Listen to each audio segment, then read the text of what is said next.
দুনিয়াতে সবথেকে বেশি ভাগ্যবতী নারী হচ্ছে তারা যারা কিনা আহামরি সুন্দরী না হওয়া সত্ত্বেও তার প্রিয়জনের চোখে বিশ্ব সুন্দরী। সো হ্যালো এভরিওয়ান, আসসালামু আলাইকুম। আশা করছি সবাই ভালো আছেন। আমি আল্লাহর রহমতে অনেক ভালো আছি। চলে এলাম একটা ডেইলি ব্লগ নিয়ে। আজকে কি রান্না করব সেটাই আপনাদের সাথে শেয়ার করব। তো আজকে আমি আলু দিয়ে ডিম দিয়ে একটা ডাল রান্না করব।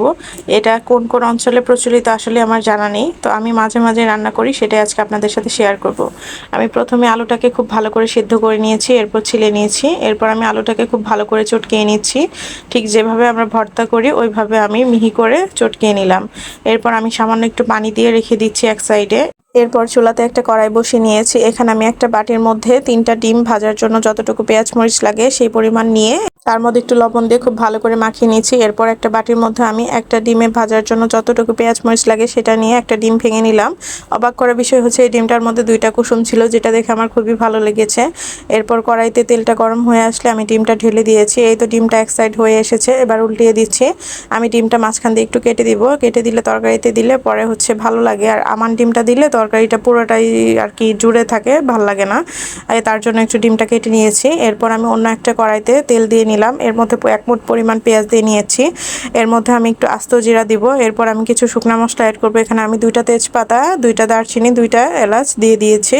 এরপর খুব ভালো করে নেড়ে চেড়ে মিশিয়ে নিব। এরপর পেঁয়াজটা ব্রাউন কালার হয়ে আসলে এর মধ্যে আমি একটু পানি অ্যাড করে দিলাম যেন মশলাগুলো দিলে পুড়ে না যায়। এর মধ্যে আমি 8-10টা কাঁচামরিচ মাঝখান দিয়ে ফেলে দিয়ে নিয়েছি। এরপর আমি সব মশলাগুলো অ্যাড করে দিচ্ছি। এর মধ্যে আমি 1 চামচ পরিমাণ লবণ, 1 চামচ পরিমাণ ধনিয়ার গুঁড়া, 1 চামচ পরিমাণ লাল মরিচের গুঁড়া, 1 চামচ পরিমাণ হলুদের গুঁড়া আর 1 চামচ পরিমাণ গরম মশলার গুঁড়া দিয়েছি। এরপর খুব ভালো করে নেড়ে চেড়ে মিশিয়ে নিতে হবে।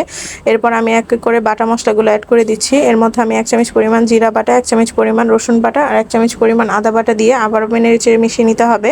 এরপর আমি 4-5 মিনিট এটা কষাতে দিয়ে দিয়েছি। কষানো হয়ে গেলে উপর দিয়ে যখন তেলগুলো ভেসে আসবে এরপর আমি এই আলুটা অ্যাড করে দিয়েছি। যে আলুটা আমি মাখিয়ে রেখেছিলাম এক সাইডে, সেটা দিয়ে খুব ভালো করে নেড়ে চেড়ে মিশিয়ে নিতে হবে। আলুটা খুব ভালো করে মশলার সাথে নেড়ে চেড়ে মিশিয়ে নিয়ে এর মধ্যে আমি পানি অ্যাড করে দিব।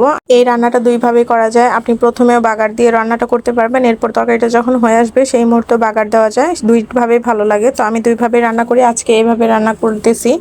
তো এর মধ্যে আমি পানিটা অ্যাড করে দিলাম। আমি আমার পরিমাণ মতো পানিটা অ্যাড করে দিয়েছি। ঠিক যতটুকু আপনি ঝোলটা ঘন রাখতে চান সেই পরিমাণ অনুযায়ী পানিটা অ্যাড করে দিবেন। এরপর ঢাকনা দিয়ে ঢেকে দিচ্ছি। প্রায় 10-15 মিনিট পরে ঢাকনাটা খুলে আবার এর মধ্যে একটু নেড়ে চেড়ে মিশিয়ে নিতে হবে। এরপর আমি ডিমগুলো এর মধ্যে দিয়ে দিচ্ছি। এই রান্নাটা একবার হলেও ট্রাই করে দেখতে পারেন, এটা খুবই মজা লাগে। আমার ফ্যামিলি সবাই পছন্দ করে, তাই আমি মাঝে মাঝে রান্না করি। এই তো আমি ডিমগুলো দিয়ে দিচ্ছি। এরপর আমি বেশিক্ষণ জাল করতে হবে না, প্রায় 5-7 মিনিটের মতো একটু জাল করলে তরকারিটা হয়ে যাবে। তো দেখতেই পাচ্ছেন আমাদের তরকারির কালারটা অনেক সুন্দর হয়েছে। তো মাশাআল্লাহ, আজকের ভিডিওটা এখানেই শেষ করছি। ভালো থাকবেন সবাই, দোয়া করবেন আমার জন্য। আল্লাহ হাফেজ।